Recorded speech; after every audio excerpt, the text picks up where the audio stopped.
घर में जब कभी कोई चूहा नजर आ जाए तो सब काम छोड़ उसे पहले भगाया जाता है। और अगर कोई चूहा खाने को जूठा कर दे तो ऐसे में फिर चाहे वो कितना ही महंगा खाना क्यों ना हो, बीमारी होने के डर से और घिन्नता से कोई उसे खाना तो दूर देखना भी नहीं चाहता।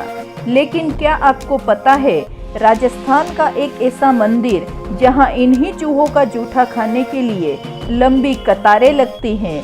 लोगों की श्रद्धा ऐसी है कि चूहों को वे भगवान से कम नहीं समझते। 600 साल पुराने इस मंदिर में 25,000 से ज़्यादा चूहे हैं और ये चूहे आरती में भी शामिल होते हैं।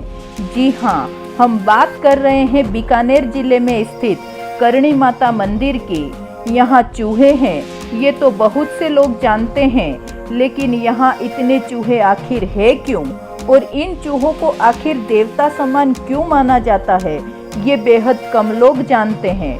तो चलिए आज आपको इस मंदिर के कई रहस्यों से रूबरू करवाते हैं। करणी माता मंदिर का निर्माण बीकानेर रियासत के महाराजा गंगा सिंह ने करवाया। कहा जाता है कि माता करणी माँ दुर्गा का अवतार है।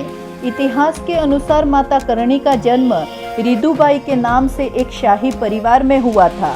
शादी के बाद उनका सांसारिक मोह माया से लगाव उठ गया और वे तपस्वी बन गई। यह भी कहा जाता है कि माता करीब 151 वर्ष तक जीवित रही।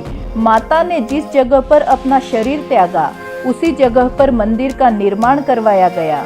इस मंदिर में चूहों का होना अभी तक वैज्ञानिकों के लिए रहस्य बना हुआ है।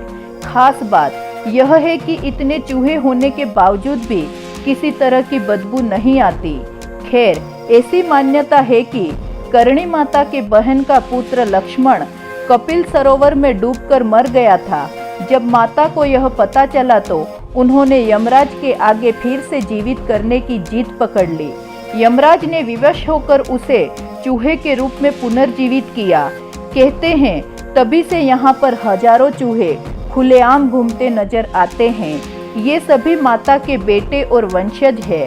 हालांकि लोकगीत की बात करें तो इनमें चूहों की एक अलग कहानी बताई जाती है और इस कहानी के अनुसार एक बार 20,000 सैनिकों की टुकड़ी देशनोक पर हमला करने आई थी। माता को जब इस बात की खबर लगी तो उन्होंने सभी को अपने प्रताप से चूहा बना दिया और देशनोक की रक्षा की। खैर, ये तो रही पुरानी मान्यताओं की बात, लेकिन आज भी इस मंदिर में कई रहस्य है। जैसे यहाँ चूहों का जूठा भोजन बेहद पवित्र माना जाता है और इसी प्रसाद के रूप में बांटा जाता है। कहते हैं कि इस प्रसाद को खाने के बाद अब तक किसी के भी बीमार होने की खबर नहीं मिली। हालांकि यह भी बता दे कि यहाँ पर शुद्ध प्रसाद भी मिलता है। इन चूहों की एक विशेषता और है कि सुबह 5 बजे मंदिर में होने वाली मंगला आरती और शाम 7 बजे की आरती के समय ये सभी चूहे अपने बिल से बाहर निकल आते हैं। वाकई में बड़े रहस्यमय मंदिर है राजस्थान में और इनकी मान्यताओं का तो कोई जवाब नहीं। चूहों के जूठे से बीमारी ठीक होना वाकई में बेहद अचरज भरा है।